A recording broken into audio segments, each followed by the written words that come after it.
Hi guys, welcome back to our channel for more Bigg Boss updates. ಎಲ್ಲರಿಗೂ Christmas ಹಬ್ಬದ ಹಾರ್ದಿಕ ಶುಭಾಶಯಗಳು. ಈ ವಿಡಿಯೋ ಯಾವ್ದ್ರ ಬಗ್ಗೆ ಅಂದರೆ ಗುರುವಾರ ಬೆಳಗ್ಗೆ 8 ಗಂಟೆ ವೋಟಿಂಗ್ ರಿಸಲ್ಟ್ ಬಗ್ಗೆ. ವೋಟಿಂಗ್ ರಿಸಲ್ಟ್ನಲ್ಲಿ ಸಿಕ್ಕಾಪಟ್ಟೆ ಬದಲಾವಣೆ ಆಗಿದೆ. ರಘು ಅವ್ರಿಗೆ ಮಾತ್ರ ಪೀಕ್ನಲ್ಲಿ ವೋಟಿಂಗ್ ಆಗ್ತಿದೆ ಅಂತ ಹೇಳ್ಬೋದು. ಯಾರ್ಯಾರು ಈ ವಿಡಿಯೋನಲ್ಲಿ ಫಸ್ಟ್ ಟೈಮ್ ನೋಡ್ತಾ ಇದ್ದೀರೋ ಲೈಕ್ ಮಾಡಿ, ಶೇರ್ ಮಾಡಿ, ಸಬ್ಸ್ಕ್ರೈಬ್ ಮಾಡ್ಕೊಳ್ಳಿ. ನಾನು ನಿನ್ನೆ ರಾತ್ರಿನೇ ಒಂದು ಪೋಸ್ಟ್ ಹಾಕಿದ್ದೆ, ಇವತ್ತು ಕ್ರಿಸ್ಮಸ್ ಹಬ್ಬದ ಪ್ರಯುಕ್ತ ಗಿಲ್ಲಿಯವ್ರ ಫ್ಯಾಮಿಲಿ ಬರ್ತಾರಾ ಇಲ್ವಾ ಅಂತ. ಇನ್ಸೈಡ್ ಇನ್ಫಾರ್ಮೇಶನ್ ಪ್ರಕಾರ ಗಿಲ್ಲಿಯವ್ರ ಪೇರೆಂಟ್ಸ್ ಬಂದಿದ್ದಾರೆ, ಗಿಲ್ಲಿಯವ್ರ ಅಪ್ಪ ಅವ್ರ ಅಮ್ಮ ಇಬ್ರು ಬಂದಿದ್ದಾರೆ. ಗಿಲ್ಲಿಯವ್ರ ಅಪ್ಪ ಮಾತ್ರ ಕೋಲ್ ಎತ್ಕೊಂಡ್ ಬಂದವ್ರೆ, ಏನ್ ಮಾಡ್ತಾರೋ ನೋಡೋಣ. ಬನ್ನಿ ವೋಟಿಂಗ್ ಎಷ್ಟು ಅಂತ ನೋಡ್ಕೊಂಡ್ ಬರೋಣ. 10ನೇ ಸ್ಥಾನದಲ್ಲಿ ಧ್ರುವಂತವ್ರು ಇದ್ದಾರೆ. ಧ್ರುವಂತವ್ರಿಗೆ 6.4% ವೋಟಿಂಗ್ ಬಂದಿದೆ. ನಿನ್ನೆ ರಾತ್ರಿ 11 ಗಂಟೆಗೆ 6.5 ಇತ್ತು, ಇವಾಗ 6.4 ಆಗಿದೆ. -0.1% ವೋಟಿಂಗ್ ಡಿಕ್ರೀಸ್ ಆಗಿದೆ. ಇನ್ನು 9ನೇ ಸ್ಥಾನಕ್ಕೆ ಬರೋದಾದ್ರೆ ರಾಶಿಕಾ ಅವರಿದ್ದಾರೆ. ರಾಶಿಕಾ ಅವರಿಗೆ 6.6% ವೋಟಿಂಗ್ ಬಂದಿದೆ. ನಿನ್ನೆ ರಾತ್ರಿ 11 ಗಂಟೆಗೆ 6.7 ಇತ್ತು, ಈಗ 6.6 ಅಂದ್ರೆ -0.1% ವೋಟಿಂಗ್ ಡಿಕ್ರೀಸ್ ಆಗಿದೆ. 8ನೇ ಸ್ಥಾನದಲ್ಲಿ ನೋಡೋದಾದ್ರೆ ಸ್ಪಂದನ ಸೋಮಣ್ಣ ಅವರಿದ್ದಾರೆ. ಸ್ಪಂದನ ಸೋಮಣ್ಣ ಅವರಿಗೆ 7.5% ವೋಟಿಂಗ್ ಬಂದಿದೆ. ನಿನ್ನೆ ರಾತ್ರಿ 11 ಗಂಟೆಗಾದ್ರೆ 7.9 ಇತ್ತು, -0.4% ವೋಟಿಂಗ್ ಡಿಕ್ಲೈನ್ ಆಗಿದೆ. ಇನ್ನು ಸೋಮವಾರ ಬೆಳಗ್ಗೆ ನೋಡೋದಾದ್ರೆ 9.5 ಇತ್ತು. ಎಷ್ಟು ಡಿಕ್ಲೈನ್ ಆಗಿದೆ ನಿಮಗೆ ಗೊತ್ತಾಗಬೇಕು. ಟೋಟಲ್ 2% ಡಿಕ್ಲೈನ್ ಆಗಿದೆ ಸ್ಪಂದನ ಸೋಮಣ್ಣ ಅವರ ವೋಟಿಂಗ್. ಇನ್ನು ನಾಳೆ 11 ಗಂಟೆವರೆಗೂ ವೋಟಿಂಗ್ ಲೈನ್ಸ್ ಓಪನ್ ಇರುತ್ತೆ. ಸ್ಪಂದನ ಸೋಮಣ್ಣ ಅವರ ಬಾಟಮ್ 2 ಬರ್ಬೋದು ಅಂತ ಎಕ್ಸ್ಪೆಕ್ಟೇಷನ್. 7ನೇ ಸ್ಥಾನದಲ್ಲಿ ಸೂರಜ್ ಅವರಿದ್ದಾರೆ. ಸೂರಜ್ ಅವರು ನಿನ್ನೆ 8ನೇ ಸ್ಥಾನದಲ್ಲಿ ಇದ್ರು, ಇವಾಗ 7ನೇ ಸ್ಥಾನಕ್ಕೆ ಪ್ರಮೋಟ್ ಆಗಿದ್ದಾರೆ ಸೂರಜ್ ಅವರು. ಸೂರಜ್ ಅವರಿಗೆ 8.1% ವೋಟಿಂಗ್ ಬಂದಿದೆ. ನಿನ್ನೆ ರಾತ್ರಿ 11 ಗಂಟೆಗೆ 8.2 ಇತ್ತು, -0.1% ವೋಟಿಂಗ್ ಡಿಕ್ಲೈನ್ ಆಗಿದೆ. ಯಾರಿಗೆ? ಸೂರಜ್ ಅವರಿಗೆ. ಇನ್ನು 6th ಸ್ಪಾಟಿಗೆ ಬರೋದಾದ್ರೆ ಧನುಷ್ ಅವರು ಇದ್ದಾರೆ. ಧನುಷ್ ಅವರಿಗೆ 9.6% ವೋಟಿಂಗ್ ಬಂದಿದೆ.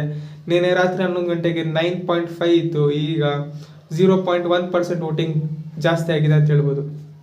ಇನ್ನು ಟಾಪ್ 5 ಹೋಗೋಕ್ಕಿಂತ ಮುಂಚೆ ಇವತ್ತು ಬೆಳಗ್ಗೆ 10 ಗಂಟೆಗೆ ಬಿಗ್ ಬಾಸ್ ಸೀಸನ್ 12 ಕಂಟೆಸ್ಟೆಂಟ್ಸ್ಗಳ ಇನ್ಸ್ಟಾಗ್ರಾಮ್ ಫಾಲೋವರ್ಸ್ ಎಷ್ಟು ಮತ್ತು ಡೇ 1ನಲ್ಲಿ ಎಷ್ಟಿತ್ತು, ಡೇ 87ಗೆ ಎಷ್ಟು ಜನ ಫಾಲೋವರ್ಸ್ ಇನ್ಕ್ರೀಸ್ ಆಗಿದ್ದಾರೆ. ಮತ್ತು ಸೀಕ್ರೆಟ್ ಬಿಟ್ಕೊಡ್ಲ, ಟಾಪ್ 1ನಲ್ಲಿ ಗಿಲ್ಲಿ ಇಲ್ಲ.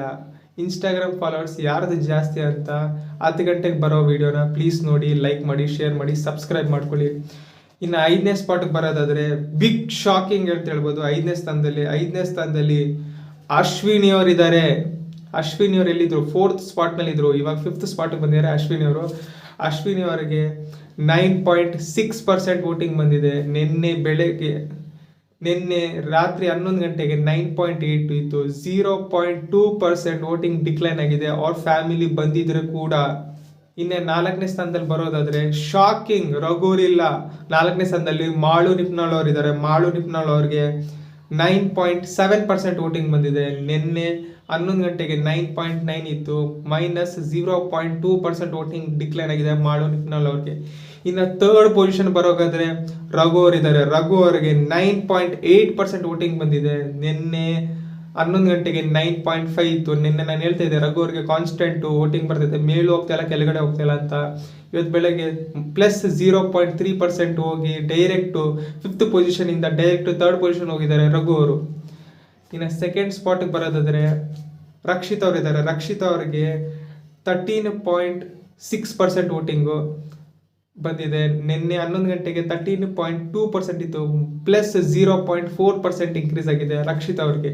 ಇನ್ ಟಾಪ್ ಪ್ಲೇಸ್ ಗಿಲ್ಲಿ ನಟ ಅವರು. ಗಿಲ್ಲಿ ನಟ ಅವ್ರಿಗೆ 19.2% ವೋಟ್ ಬಂದಿದೆ. ನಿನ್ನೆ 11 ಗಂಟೆಗೆ 18.8 ಇತ್ತು, ಅವ್ರಿಗೂ ಕೂಡ 0.4% ವೋಟಿಂಗ್ ಇನ್ಕ್ರೀಸ್ ಆಗಿದೆ.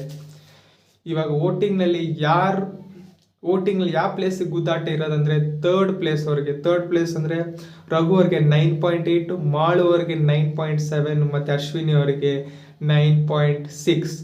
ಎಲ್ಲರ ವೋಟಿಂಗ್ ಡಿಫ್ರೆನ್ಸ್ ಜಸ್ಟ್ 0.1%ನಲ್ಲಿದೆ. ಇನ್ನು ಮಧ್ಯಾಹ್ನದ ವೋಟಿಂಗ್ ರಿಸಲ್ಟ್ನಲ್ಲಿ ಏನಾಗುತ್ತೋ ಗೊತ್ತಿಲ್ಲ, ಯಾರು ತಿರ್ಗಾ 3rd ಪ್ಲೇಸ್ನ ಆಕ್ಯುಪೈ ಮಾಡ್ತಾರೆ ಅಂತ. ಇನ್ನು ಸ್ಪಂದನ ಅವ್ರ ವೋಟಿಂಗ್ ಮಾತ್ರ ಡಿಕ್ಲೈನ್ ಆಗ್ತಾನೆ ಇದೆ. ಅವ್ರು ಬಾಟಮ್ 2 ಬರ್ಬೋದು ಅನಿಸ್ತೈತೆ. ನಾಳೆ ವೋಟಿಂಗ್ 11 ಗಂಟೆ ಅಷ್ಟು